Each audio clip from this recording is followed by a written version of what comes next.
Gracious God, these are the words that you put on my heart. May they be the message of these your people. There once was a woman who accompanied her husband to a doctor's office for a checkup. Afterwards, the doctor took the wife aside and said, "Unless you do the following things, your husband will surely die."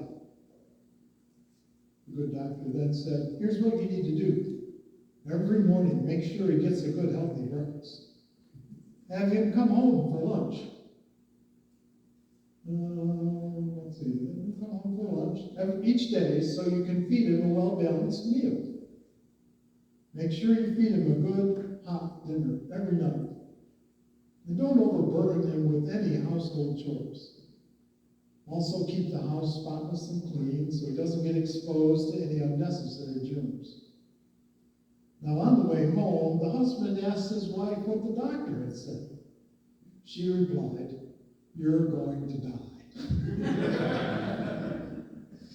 This woman is no longer interested in being her husband's servant.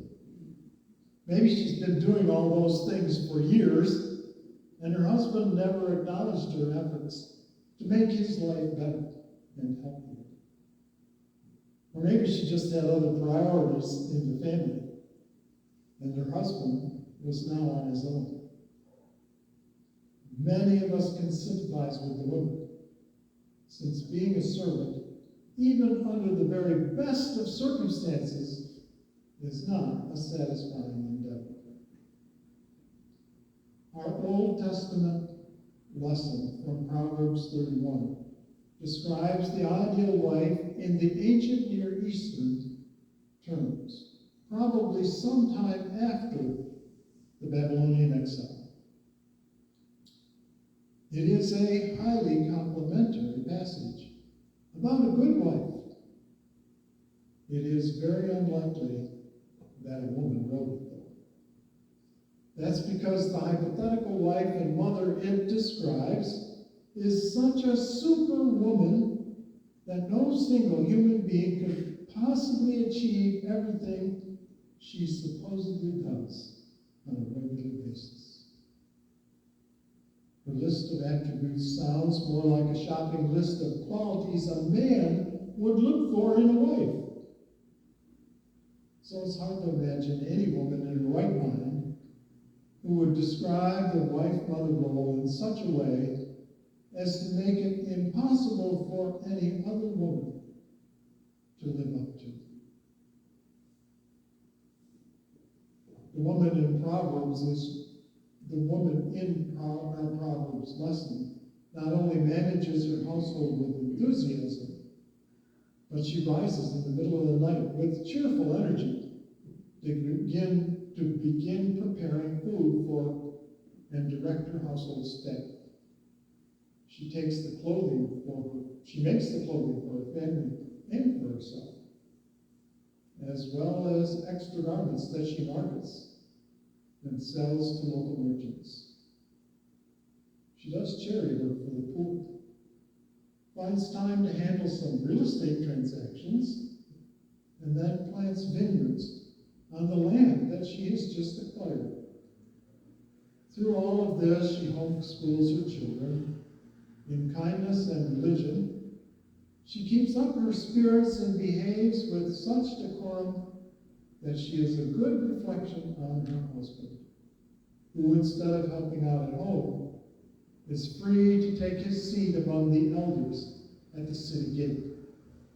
This is kind of an ancient equivalent to spending time on the golf course. With this critical view of Proverbs 31, we're judging it by standards that weren't considered in our time, but are specific to the verses, to the time when the verses were written.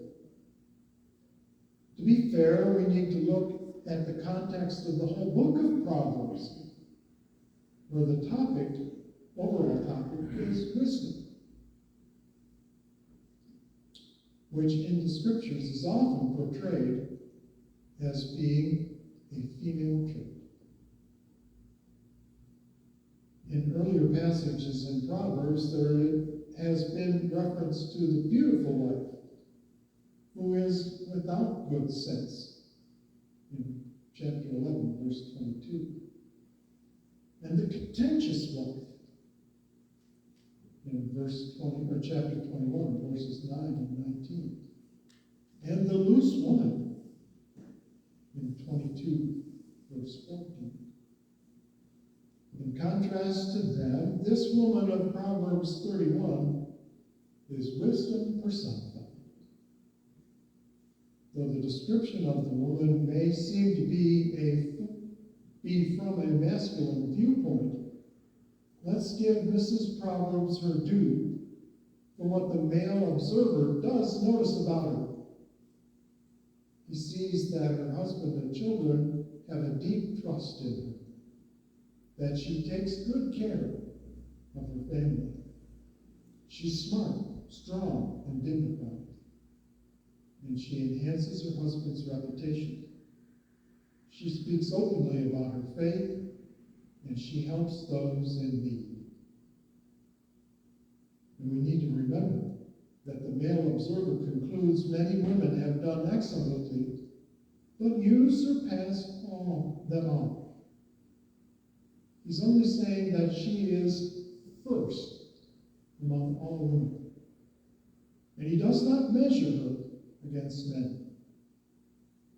And when viewed through the more enlightened understanding of today's time, it doesn't feel right to define a woman primarily on how well she serves others.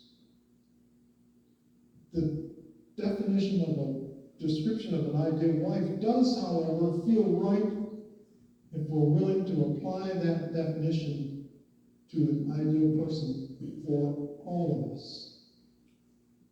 Consider Mark chapter 9, verses 33 through 37. There, Jesus discovered that his disciples were arguing amongst themselves about which of them was the greatest.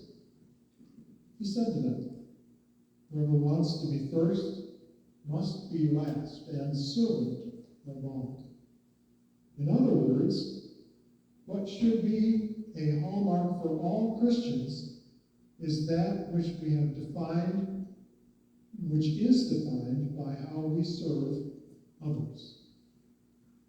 Then Jesus takes a small child and says, "Whoever welcomes one such child in my name welcomes me."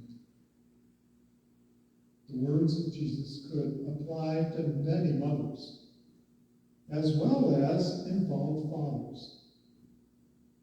Because isn't making children feel welcome part of what good parenting is all about? Being a good servant, whether raising children or serving others, is a Christian endeavor. And the servant attitude is the teaching and example given to us by Jesus. At the Last Supper, Jesus even provided a real-life demonstration of servanthood when he washed his disciples' feet.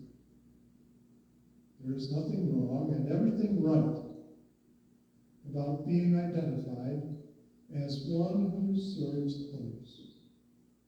In the novel, But Your Land is Beautiful, set in apartheid era in South Africa, Ellen Patton tells of a black church where communion services were preceded by the ritual of foot washing. For one such service on a Maundy Thursday, the pastor invited a certain Judge Oliver, a prominent white man, to come and wash the feet of Martha Fortune, a black woman who had cared for the judge's children. The judge accepts, and after washing Fortune's feet and recalling how she had often kissed the feet of his children, he bent over kissed her feet, an act that moved the other worshipers to tears. Sadly, the press learned that of what Judge Oliver had done, and in that hostile social climate, it was big news.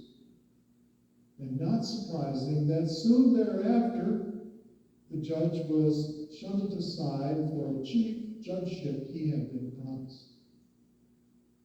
Learning about the situation, the pastor of the black church visited the judge to apologize for putting him in that career-wrecking position. Judge Oliver replied, however, that taking part in that Monday, Thursday service was more important to him than the chief judgeship. Now, the church where this had taken place was named the Holy Church of Zion. But after the incident and the judge's humble acceptance of the consequences, the congregation changed the church's name to the Church of the Washing of the Feet. That is a church defined by service. And the service is indeed a holy thing. The description of Mrs. Proverbs, may seem hopelessly unattainable and hopelessly out of step in modern times. But rather than dismiss it as being too servile, let's broaden its application. Christ calls all of us to be servants. So as people of God, we know we need not only Mrs. Proverbs, but Mr. Proverbs, Grandpa Proverbs, Grandma Proverbs, Junior Proverbs, Little Miss Proverbs, Miss Proverbs, and all the rest of the Proverbs too. It's a family thing, to which Christ calls us not only in our homes, but right here in our own faith community, which needs people who are willing to be servants and able to do the work of Jesus Christ right here in our area. We're called to be servants by our Master. Let's not abandon